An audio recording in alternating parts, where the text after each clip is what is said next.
Bharatiya Janata party और दिल्ली सरकार के बीच आरोप प्रत्यारोप का सिलसिला जारी है। इसी कड़ी में भाजपा के प्रवक्ता गौरव भाटिया ने सोमवार को प्रेस कॉन्फ्रेंस कर दिल्ली की आम आदमी पार्टी की सरकार पर हमला बोला और जल बोर्ड में घोटाले का आरोप लगाया। इसको लेकर उन्होंने मीडिया को ब्रीफिंग भी दी। भाजपा ने दिल्ली जल बोर्ड में घोटाले का आरोप लगाते हुए दिल्ली के मुख्यमंत्री अरविंद केजरीवाल के जल्द ही जेल के सलाखों के पीछे जाने का दावा किया है। भाजपा राष्ट्रीय मुख्यालय में पत्रकारों से बात करते हुए पार्टी के राष्ट्रीय प्रवक्ता गौरव भाटिया ने कहा कि शराब घोटाले, डीटीसी बस घोटाले, क्लासरूम घोटाले और शीश महल घोटाले के बाद अब दिल्ली जल बोर्ड में भी घोटाला सामने आ गया है। उन्होंने कहा कि भ्रष्टाचार के पीएचडी होल्डर केजरीवाल इन सब घोटालों के किंग पिन हैं, लेकिन अगर उन्हें लगता है कि वह संवैधानिक पद पर बैठकर घोटाले पर घोटाला करते रहेंगे और जांच एजेंसियां चुप रहेगी तो ऐसा नहीं होगा। केजरीवाल को इस गुमान में नहीं रहना चाहिए और वह दिन दूर नहीं जब अपने तमाम भ्रष्टाचार के लिए अरविंद केजरीवाल भी सजा पाएंगे और जेल की सलाखों के पीछे होंगे। भाजपा प्रवक्ता ने कहा कि भ्रष्टाचार, बेईमानी, घोटालों, कमीशनखोरी और लूट खसोट का देश में कोई विशेषज्ञ नेता है तो वो आम आदमी पार्टी के संयोजक अरविंद केजरीवाल है। दिल्ली जल बोर्ड में घोटाले का आरोप लगाते हुए गौरव भाटिया ने कहा कि 10 सीवेज ट्रीटमेंट प्लांट को 2 कैटेगरी में बांटा गया। पहली कैटेगरी में केवल अपग्रेडेशन होना था और दूसरी कैटेगरी में क्षमता बढ़ाने का काम होना था। 2022 में दिल्ली जल बोर्ड ने इसको ठेके दिए जिनकी कुल वैल्यू 1938 करोड़ रुपए के आसपास थी, जबकि इसकी अनुमानित लागत सिर्फ 1500 करोड़ रुपए थी। इसका सीधा मतलब है कि इसमें इनके द्वारा स्वयं लगवाए गए एस्टीमेट में 30% की वृद्धि करके ठेके दिए गए। उन्होंने कहा कि इन 10 प्रोजेक्ट के लिए 10 डीपीआर बननी थी, लेकिन 2 ही बनवाए गए और इसे सभी 10 पर लागू कर दिया गया और इस तरह से मूल्यांकन बढ़ाकर और अपने लोगों को ठेका देकर 450-500 करोड़ रुपए के आसपास का यह घोटाला किया गया। भाटिया ने बीआरएस और कांग्रेस पर तुष्टीकरण की राजनीति करने और मॉडल कोड ऑफ कंडक्ट का भी उल्लंघन करने का आरोप लगाते हुए कहा कि उन्हें भारत के संविधान से कोई मतलब नहीं है। यह लोकतंत्र की हत्यारी पार्टियां हैं। बीजेपी ने खरगे का 2 वीडियो किया वायरल, देखकर सब हैरान, होने लगी थू थू। मल्लिकार्जुन खरगे भड़के क्योंकि कांग्रेस के कार्यकर्ता उन्हें नहीं सुनते हैं, गंभीरता से नहीं लेते। खरगे ने कहा कि तुम कार्यकर्ताओं के मुंह में वही है। बेचारे राहुल गांधी के तथाकथित राष्ट्रीय अध्यक्ष मल्लिकार्जुन खरगे, आप पर दया भी नहीं आती है। अपने पहले के गैर सोनिया परिवार के अध्यक्षों के अपमान से सबक ले लिए होते। अपने को प्रधानमंत्री का प्रत्याशी बना रहे थे। सबको पता है कि कांग्रेस में आपकी स्थिति चपरासी की भी नहीं है। तेलंगाना में एक चुनावी रैली में संबोधन के दौरान कांग्रेस के राष्ट्रीय अध्यक्ष मल्लिकार्जुन खरगे अपना आपा खो बैठे। इस दौरान भीड़ में शामिल कुछ लोगों द्वारा शोर मचाने पर उन्होंने कहा, उन्हें सुनो या फिर भाग जाओ। चुप हटो, अगर सुनना है सुनो, नहीं तो get out, don't talk that. आपको मालूम नहीं होता। उन्होंने मंच से खुद को एआईसीसी का नेता बताया। इसका वीडियो भी वायरल है। सोशल मीडिया पर वायरल हो रहे वीडियो में खड़गे कह रहे हैं चीखते हुए, चुप बैठो, अगर सुनना है तो सुनो, नहीं तो गेट आउट, हाथ से चले जाने का इशारा करते हुए। डोंट टॉक दैट वे, इस तरह से बात मत करो, आपको मालूम नहीं होता। खड़गे ने आगे कहा, यह जो मीटिंग चल रही है यह ऑल इंडिया कांग्रेस कमेटी का नेता बोल रहा है और तुम्हारे में मुंह में तुमको जो होना है कहते हैं। अगर सुनना है तो सुनो, नहीं तो अपनी जगह को जाओ। इस वीडियो को सोशल मीडिया पर खूब शेयर किया जा रहा है और लोग कांग्रेस और मल्लिकार्जुन खरगे पर तरह तरह के कमेंट कर रहे हैं। हालांकि यह वीडियो कहां का है इसको लेकर स्पष्ट जानकारी नहीं, लेकिन कहा जा रहा है कि यह तेलंगाना विधानसभा चुनाव प्रचार के दौरान आयोजित एक रैली का वीडियो है। भाजपा नेता सुनील देवधर ने इस वीडियो को शेयर करते हुए लिखा, दिल्ली में मीडिया नहीं सुनती, पार्टी में गांधी परिवार नहीं सुनता, रैली में कार्यकर्ता नहीं सुनते, बेचारे खड़गे जी। इतना ही नहीं, मल्लिकार्जुन खड़गे का एक और वीडियो सोशल मीडिया पर वायरल हो रहा है।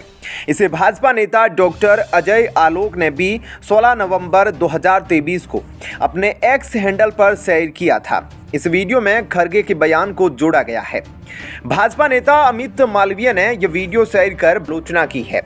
मालवीय ने कहा कि यह सामान्य नहीं है। कांग्रेस अध्यक्ष होने के बावजूद खड़गे जी को उनकी सभी बैठकों में अपमानित किया जाता है। इसी कारण वो असहाय होकर अपने कार्यकर्ताओं पर चिल्लाते हैं। भाजपा नेता ने कहा कि गांधी परिवार ने उन्हें रबर स्टाम्प बनाकर रखा हुआ है। राजस्थान के सभी विज्ञापनों में भी उनकी तस्वीरें या तो गायब हो गई है या राहुल और गहलोत के नीचे दब गई। मालवीय ने कांग्रेस पर हमला बोलते हुए कहा कि क्या कांग्रेस खड़गे का अपमान कर रही है क्योंकि वह दलित है।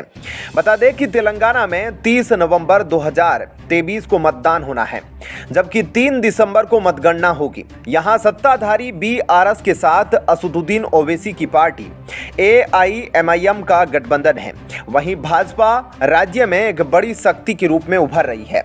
क्या कहना है आपका इस पर जरूर बताएं। वीडियो को लाइक शेयर जरूर कीजिएगा। जय हिंद, जय भारत। तेलंगाना की भारतीय जनता पार्टी इकाई के प्रमुख जी किशन रेड्डी ने सोमवार को दावा किया कि राज्य में सत्ता में आने पर पार्टी हैदराबाद का नाम बदलकर भाग्यनगर रखेगी। रेड्डी ने एएनआई को बताया कि मुख्यमंत्री योगी आदित्यनाथ और हिमंत बिस्वा शर्मा पहले ही कह चुके हैं कि एक बार हम सत्ता में आएंगे तो हैदराबाद का नाम बदल देंगे। मद्रास का नाम बदलकर चेन्नई कर दिया गया, कलकत्ता का नाम बदलकर कोलकाता कर दिया गया, बॉम्बे का नाम बदलकर मुंबई कर दिया गया और हमने राजपथ का नाम बदलकर कर्तव्य पथ कर दिया। तो हैदराबाद का नाम क्यों नहीं बदला जाना चाहिए? हैदर कौन है? भाग्यनगर इसका पुराना नाम है। निजाम शासन के दौरान इसका नाम बदल दिया गया था। जब हम सत्ता में आएंगे तो हम इसका नाम वापस भाग्यनगर रखेंगे। रेड्डी की यह टिप्पणी उत्तर प्रदेश के मुख्यमंत्री योगी आदित्यनाथ द्वारा एक चुनावी रैली के दौरान उस बयान के बाद आई है जिसमें उन्होंने कहा था कि अगर भाजपा सत्ता में आई तो हैदराबाद का नाम बदलकर भाग्यनगर कर दिया जाएगा। कांग्रेस ने हैदराबाद बनाया। यहां की बीआरएस सरकार आपको 17 सितंबर का जश्न नहीं मनाने देती। ऐसा तब होगा जब बीजेपी सत्ता में आएगी। हम भाग्यनगर बनाने आए हैं। आदित्यनाथ ने तेलंगाना की राजधानी के घोष महल निर्वाचन क्षेत्र में एक रैली के दौरान यह बातें कही थी। यह चुनाव प्रचार के दौरान दूसरी बार था जब यूपी के मुख्यमंत्री ने तेलंगाना का नाम बदलने की मांग उठाई थी। यह 2020 के हैदराबाद निकाय चुनाव के दौरान उनके भाग्यनगर पर जोर देने के बाद था। उत्तर प्रदेश में योगी सरकार ने इलाहाबाद का नाम बदलकर प्रयागराज, फैजाबाद का नाम बदलकर अयोध्या कर दिया है। इसके अलावा अलीगढ़ का नाम बदलकर हरिगढ़, मैनपुरी का नाम बदलकर मयन नगर, फिरोजाबाद का नाम चंद्रनगर और मिर्जापुर का नाम विद्याधाम करने का भी प्रस्ताव है। क्या कहना है ऐसे में आपका इस खबर पर? जय हिंद, जय भारत। आतिशी जी का आतिशबाजी। आप पार्टी के जल मंत्री आतिशी ने ऐलान कर दिया, दिल्ली में दिल्ली वालों पानी का संकट आने वाला है। जो दिल्ली में रह रहा है पानी की व्यवस्था खुद करो। जल बोर्ड में फंड की कमी के मामले में अब दिल्ली जल बोर्ड कॉन्ट्रैक्टर्स वेलफेयर एसोसिएशन भी कूद पड़ा है। एसोसिएशन ने जल बोर्ड और दिल्ली सरकार की जल मंत्री आतिशी को पत्र लिखकर सोमवार से पेयजल और सीवर से जुड़े रखरखाव के कार्यों को ठप करने की चेतावनी दी है। एसोसिएशन का कहना है कि जल बोर्ड के पास कॉन्ट्रैक्टरों का करीब 9 माह से भारी भरकम रकम बकाया है। इसके बारे में वे पहले से ही जल बोर्ड को सूचित कर चुके हैं। फिर भी बकाया भुगतान नहीं होने से एसोसिएशन ने सभी कॉन्ट्रैक्टर्स के साथ बैठक करने के बाद यह फैसला लिया है कि पानी की पाइपलाइन से रिसाव बंद करने, दूषित पानी की शिकायतों को दूर करने, पानी आपूर्ति और उसके रखरखाव, ट्यूबवेल, पंपिंग स्टेशन, सीवर की सफाई और रखरखाव से संबंधित कार्य बंद रखे जाएंगे। एसोसिएशन के महासचिव विनय मंगला द्वारा 24 नवंबर को लिखे गए इस पत्र में कहा गया कि जब तक बकाया भुगतान नहीं होता तब तक काम बंद रखा जाएगा। भुगतान होने के बाद ही काम दोबारा शुरू किया जाएगा। उल्लेखनीय है कि 21 नवंबर को जल मंत्री आतिशी ने उपराज्यपाल को पत्र लिखकर दिल्ली सरकार के मुख्य सचिव नरेश कुमार की सलाह पर प्रधान वित्त सचिव आशीष वर्मा द्वारा जल बोर्ड का फंड रोकने का आरोप लगाया था। तब उन्होंने यह आरोप लगाया था कि दूसरी किस्त के रूप में जल बोर्ड का 910 करोड़ रुपए राशि बकाया है। प्रधान वित्त सचिव जल बोर्ड द्वारा फंड की मांग किए जाने पर हर बार कोई न कोई आपत्ति बताकर फंड जारी करने से मना कर देते हैं। इस वजह से दिल्ली में पेयजल संकट और सीवरेज प्रबंधन से जुड़े कामकाज प्रभावित हो सकते हैं। इसके बाद जल बोर्ड ने बयान जारी कर फंड की कमी के कारण पेयजल किल्लत की संभावना से इनकार किया था और कहा था कि पेयजल आपूर्ति और सीवर प्रबंधन से जुड़ी कोई इमरजेंसी भी हुई तो जल बोर्ड इसके लिए तैयार है। वहीं इससे पहले दिल्ली भाजपा के अध्यक्ष वीरेंद्र सचदेवा ने आरोप लगाया है कि दिल्ली सरकार ने दिल्ली जल बोर्ड में एकल बोलीदाताओं को अपग्रेडेशन व सुदृढ़ीकरण कार्य सौंपकर 500 करोड़ का घोटाला किया है। ठेकेदारों ने सरकारी निविदा प्रक्रिया में अनिवार्य विस्तृत परियोजना रिपोर्ट जमा नहीं की थी। सचदेवा ने पूरे मामले की तत्काल जांच के लिए सीबीआई, प्रवर्तन निदेशालय के साथ साथ उपराज्यपाल विनय कुमार सक्सेना को तथ्यों के साथ विस्तृत नोट भेजे हैं। सचदेवा ने रविवार को एक प्रेस वार्ता कर ठेकेदारों को ठेके देने की जल्दबाजी करने और परियोजनाओं को आवंटित करने में अनुचित जल्दबाजी दिखाने वाले अधिकारियों और संबंधित मंत्री के खिलाफ जांच करने का आह्वान किया है। क्या कहना है आपका, इस पर जरूर बताएं। जय हिंद, जय भारत।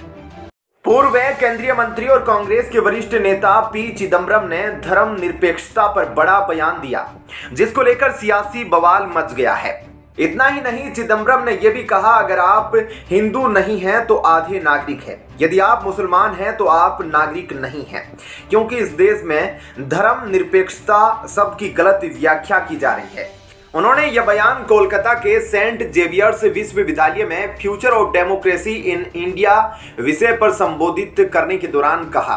इसके अलावा कांग्रेस नेता चिदम्बरम ने इलेक्शन में धर्म का जिक्र होने पर सवाल उठाए। उन्होंने कहा, चुनाव में धर्म की कोई जगह नहीं होनी चाहिए, लेकिन आज चुनाव में हर जगह धर्म है।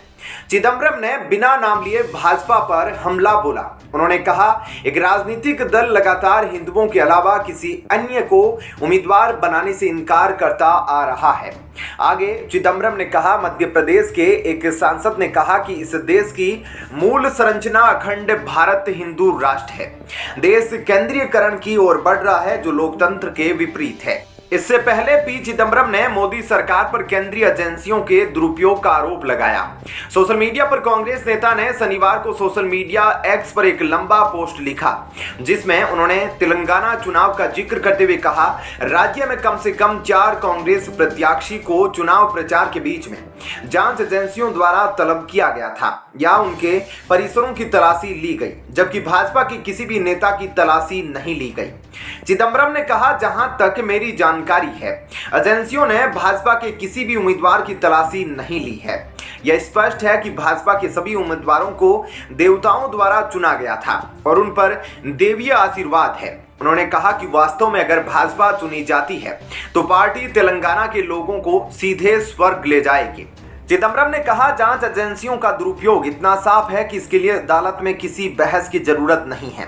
तेलंगाना में विधानसभा चुनाव 30 नवंबर को होंगे और नतीजे 3 दिसंबर को घोषित किए जाएंगे। क्या कहना है आपका, इस पर जरूर बताएं। जय हिंद, जय भारत।